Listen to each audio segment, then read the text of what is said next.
बिस्मिल्लाहिर्रहमानिर्रहीम। Dear students, Law Junction के platform से आज हम डिस्कस करेंगे Begum Nusrat Bhutto versus chief of army staff case. इस केस के फैक्ट थोड़े से मैं आपको बैकग्राउंड में बता दूं। हुआ ये था कि 1977 में इलेक्शन हुए पाकिस्तान में, जनरल इलेक्शन, जिनके अंदर जुल्फ़िकार अली भुट्टो साहब सिटिंग प्राइम मिनिस्टर थे, जिनकी पार्टी थी पाकिस्तान पीपल्स पार्टी।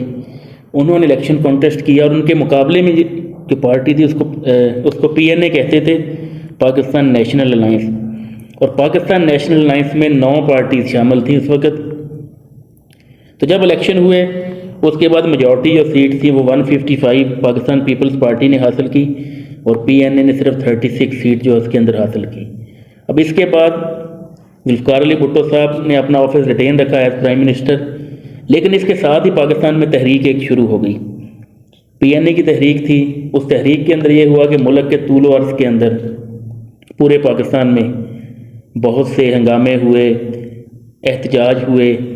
जब एहतजाज और हंगामों ने ज़्यादा ज़ोर पकड़ लिया तो उस वक्त आर्मी चीफ जनरल ज़ियाउल हक जो थे, उन्होंने इंटरवेंशन किया और 5 जुलाई 1977 को पाकिस्तान के अंदर मार्शल लॉ जो है उसको लगा दिया गया।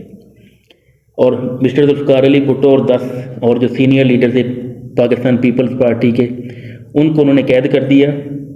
तो इस कैद के लिए जो सुप्रीम कोर्ट में रिट फाइल की गई थी बेगम नुसरत भुट्टो की versus chief of army staff case, तो ये केस है Begum Nusrat Bhutto versus chief of army staff. ये केस जो था ना, ये इनफैक्ट एक हैबस कॉर्पस की, ये एक हब्से बेजा की रिट थी, लेकिन इसके कॉन्सिक्वेंसेस जो थे वो एंड के ऊपर जाके नज़रिया ज़रूरत के साथ डॉक्ट्राइन ऑफ नेसेसिटी इसके साथ वो लिंक हो गए थे। इस वजह से ये बड़ा लीडिंग केस है पाकिस्तान की कॉन्स्टिट्यूशनल हिस्ट्री का, और लॉ गाइड के सिलेबस में बड़ा एक इम्पॉर्टेंट ये केस है।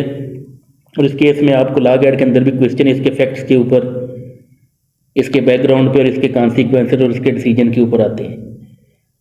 तो ये जो केस है Begum Nusrat Bhutto versus chief of army staff, तो ये एक केस तो एक रिट थी पर्सनल, लेकिन कॉन्सिक्वेंसेस इसके स्टेट लेवल पे चले गए। तो ये वो केस है जो सुप्रीम कोर्ट के अंदर ये फाइल हुआ था। इसका बैकग्राउंड इस तरह से है। On the 7th of March 1977 there were general election in the country and 2 major parties participated in these election, namely Pakistan People's Party and Pakistan National Alliance। तो ये 7 मार्च 1977 को इलेक्शन हुए पाकिस्तान में। इनके अंदर 2 पार्टीज जो थी उनके अंदर इलेक्शन कॉन्टेस्ट हुआ, एक पाकिस्तान पीपल्स पार्टी और दूसरा पाकिस्तान नेशनल अलायंस। पाकिस्तान नेशनल अलायंस के अंदर 9 पार्टीज शामिल थी। The Pakistan Peoples Party got 155 seats in this election and the other side the PNA got only 36। Mister Zulfikar Ali Bhutto retained his office as the prime minister of Pakistan. जब इलेक्शन के रिजल्ट आए तो 155 सीटें थी पाकिस्तान पीपल्स पार्टी ने हासिल की और सिर्फ 36 सीट जो थी वो पाकिस्तान नेशनल अलायंस ने हासिल की। अब पाकिस्तान नेशनल अलायंस ने इस मौके के ऊपर एलिगेशन लगाए कि इलेक्शन के अंदर बहुत मैसर पैमाने के ऊपर धांधली हुई है। इसमें इसका बैकग्राउंड थोड़ा सा मैं और भी आपको बता दूं।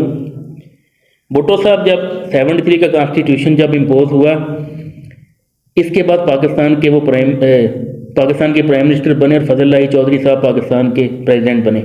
भुट्टो साहब जो थे ना, उन्होंने इलेक्शन पाकिस्तान के कॉन्स्टिट्यूशन में हर 5 साल के बाद इलेक्शन होते हैं, कौमी असम्बली के, सूबाई असम्बलियों के। तो भुट्टो साहब ने 1 साल पहले इलेक्शन अनाउंस कर दिए थे। उसकी कुछ बैकग्राउंड थी उसमें, क्योंकि एक रिपोर्ट ने की गई थी उस वक्त के पाकिस्तान पीपल्स पार्टी बहुत ज़्यादा उसकी पब्लिक के अंदर सपोर्ट है, वो पॉपुलर है। इस वजह से इलेक्शन 1 साल पहले जो थे वो कॉल कर दिए गए थे, इलेक्शन हुए और उसमें 155 सीट जो थी पाकिस्तान पीपल्स पार्टी ने हासिल की और 36 सीट जो थी पाकिस्तान नेशनल अलायंस, जिसके अंदर 9 पार्टी शामिल थी, उन्होंने हासिल की। और पाकिस्तान नेशनल अलायंस जो थी, उन्होंने एलिगेशन लगाए कि ये इलेक्शन जो 1977 का है, ये बहुत बड़े पैमाने, मैसिवली रिग्ड एक इलेक्शन था, बहुत बड़े पैमाने पर इसके ऊपर धांधली हुई है। And opposition rejected the election result and made allegations of interference election by mister Zulfikar Ali Bhutto and started anti-Bhutto movement against him. As a result, the anti-Bhutto movement, there have been protest, chaos and stampeding in the country। कि जब ये election ख़त्म हुए उसके बाद result आने पे जैसे मैंने आपको बताया कि पाकिस्तान नेशनल अलायंस ने ये लगाए इल्ज़ामात कि इसमें बहुत बड़े पैमाने के ऊपर धांधली हुई है, तो पाकिस्तान के अंदर प्रोटेस्ट स्टार्ट हो गए इसके। अब प्रोटेस्ट जब स्टार्ट हुए पाकिस्तान में तो उसके बाद on the 5th of July 1977 the chief of army staff general Ziaul हक imposed martial law in the country and temporarily he abrogated the constitution of 1973 and dissolved the National Assembly, provincial assemblies, and he also appointed the Chief Justice of High Courts as acting governors। ये उसके बाद ये हुआ कि 5 जुलाई 1977 को chief of army staff general Mohammad Ziaul Haq साहब तो उन्होंने पाकिस्तान में मार्शल लॉ लगा दिया। और पाकिस्तान के कॉन्स्टिट्यूशन में एक प्रोविज़न है, अगर गवर्नर का ऑफिस वेकेंट हो, खाली हो, तो जो आप चीफ जस्टिस होते हैं हाई कोर्ट्स के, वो एज ए एक्टिंग गवर्नर उसके ऊपर काम करते हैं। अब जो है ना, वो जो स्पीकर होता है सूबाई असम्बली का, प्रोविंशियल असम्बली का, वो एज ए एक्टिंग गवर्नर उसके अंदर काम करता है। और अगर प्रेसिडेंट का ऑफिस खाली हो तो फिर जो चेयरमैन सेनेट है वो एज ए एक्टिंग प्रेसिडेंट उसके ऊपर काम करता होता है, interim president.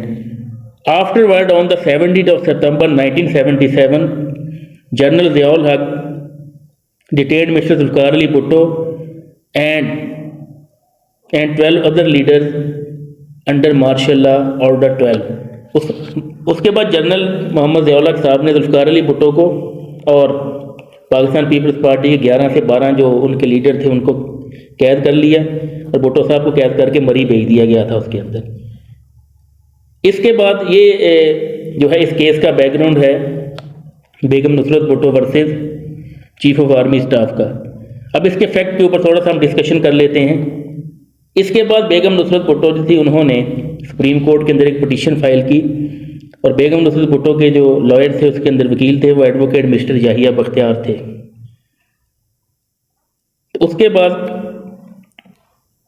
Begum Nusrat Bhutto who was the wife of mister Zulfikar Ali Bhutto filed a writ petition in the supreme Court of Pakistan under article 184(3) of the Constitution of 1973 against the detention of her husband. Begum Nusrat Bhutto ने article 184(3) के तहत आईन पाकिस्तान 1973 के supreme court के अंदर एक writ petition file की। इसके बाद इसके आर्गूमेंट मिस्टर याहिया बख्तियार जो थे उन्होंने जो दिए। इससे पहले हमने एक पाकिस्तान की कॉन्स्टिट्यूशनल हिस्ट्री का एक केस है जिसको अस्मा जिलानी केस कहते हैं। तो ये आप इसके अंदर एक बात आप इसमें क्लियर कर लें, जितने केसेस हम पढ़ रहे हैं यहाँ पे ये पाकिस्तान की कॉन्स्टिट्यूशनल हिस्ट्री के अंदर लीडिंग केसेस हैं। इनके अंदर इन केसेस के कॉन्सिक्वेंसेस बहुत बड़े पैमाने पर स्टेट लेवल पे जाके हुए। तो आर्गूमेंट जो मिस्टर याहिया बख्तियार साहब ने दिए उनके अंदर ही relied on the Asma Jilani case in which the martial law imposed by general Yahya Khan was declared illegal. He said that in the Constitution of 1973 there was no such power of the Chief of Army Staff to impose martial law in the country. So the martial law is illegal and General Ziaul Haq should be convicted under Article 6 of the Constitution. He also said that the purpose of such detention is to prevent the Pakistan People's Party from the upcoming elections. He argued that even then we consider this martial law was justified for the sake of argument. Such detention of Mr. Zulfikar Ali Bhutto and the 10 other leaders of Pakistan People's Party is still illegal because this detention is based on discrimination and no leaders from any party have been detained.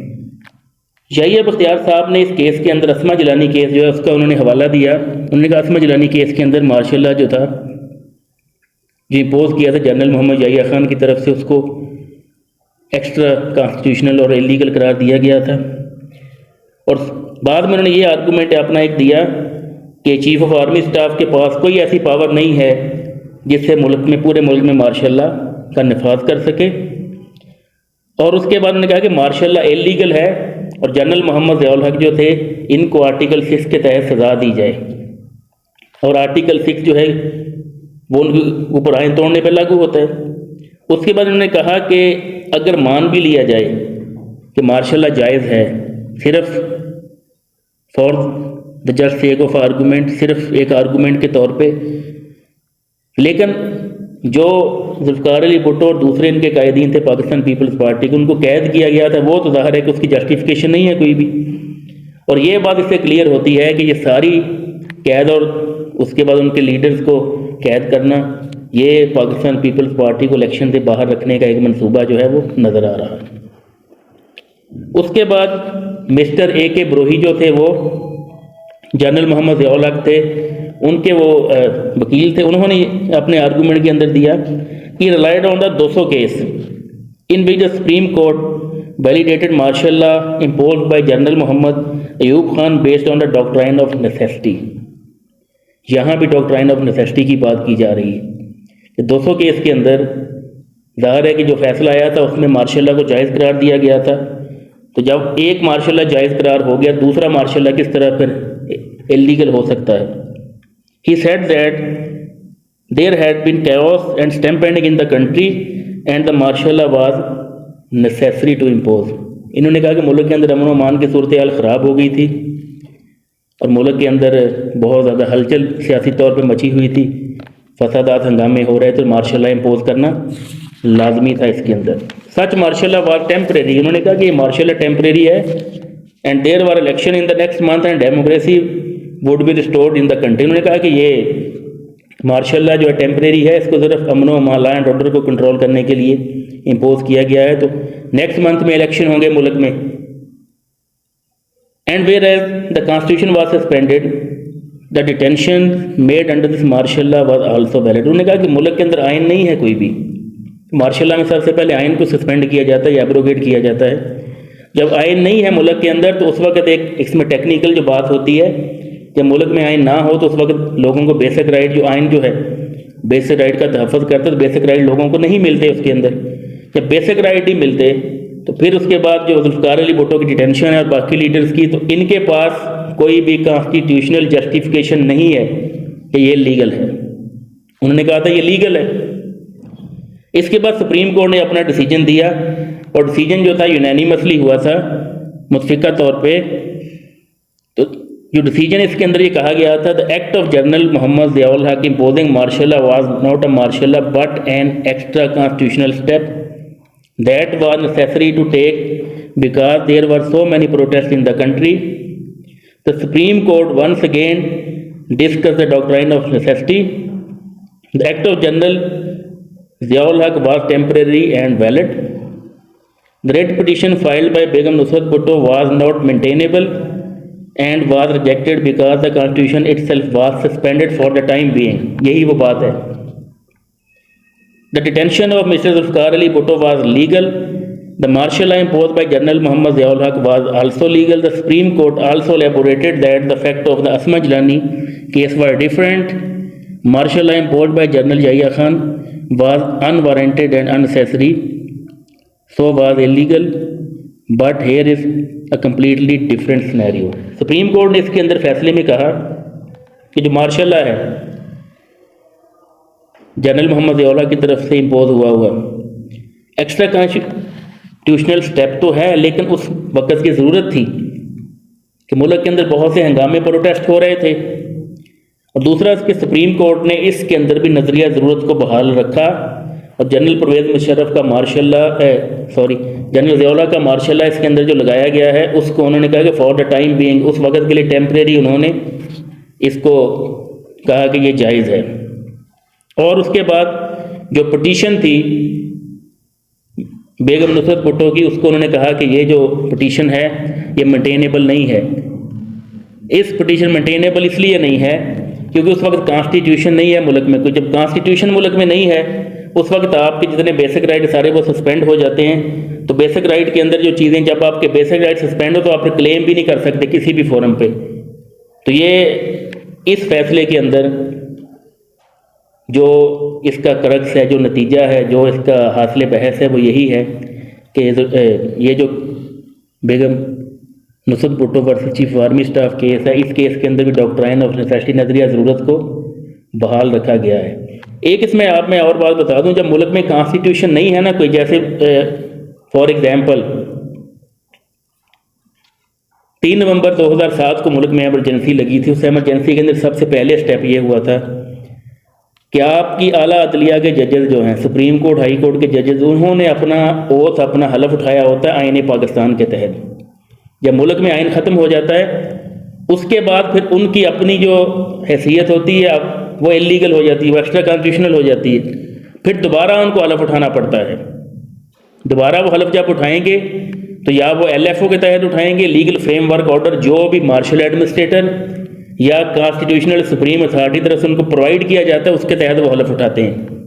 जब मुल्क में constitution ना हो और मुअत्तल हो चुका हो तो तमाम शहरियों के बेसिक राइट भी सस्पेंड होते। उस वक्त कोई भी शहरी अपने बेसिक राइट के ऊपर किसी भी कोर्ट से रिलीफ नहीं ले सकता। ये इसमें टेक्निकल एक बात है। और जब भी पाकिस्तान में या किसी भी दुनिया के मुल्क में मार्शल लॉज लगे हैं, सबसे पहले मुल्क के आइन को मुअत्तल किया जाता है। और जब आइन मुअत्तल हो जाए तो उसके बाद फिर लीगल फ्रेमवर्क ऑर्डर या अबूरी आइन का एक वो बनाया जाता है, एक डॉक्यूमेंट जिसके तहत मुल्क का निज़ाम चलाया जाता है। पाकिस्तान में लीगल फ्रेमवर्क ऑर्डर जो थे 1969 में आए, जनरल परवेज़ मुशर्रफ जब आए 99 में LFO उन्होंने दिया। उसके बाद फिर 2002 में इलेक्शन हुए पाकिस्तान के अंदर। तो जब मुल्क में आइन सस्पेंड हो उस वक्त मुल्क में इलेक्शन भी नहीं हो सकते, कोई भी कॉन्स्टिट्यूशनल काम आपके मुल्क में नहीं हो सकता। आपकी सुपीरियर जुडिशरी जो है वो डिसफंक्शनल हो जाती है, इनफेक्टिव हो जाती है, क्योंकि मुल्क में कॉन्स्टिट्यूशन मौजूद नहीं होता। तो ये इस केस के अंदर जो फैक्ट और इसके जो मैंने आपको डिस्कस किए, इसके फैक्ट, इसका बैकग्राउंड, इसका कॉन्सिक्वेंस, इंशाल्लाह नेक्स्ट लेक्चर में हम जो नेक्स्ट केस है उसको डिस्कस करेंगे।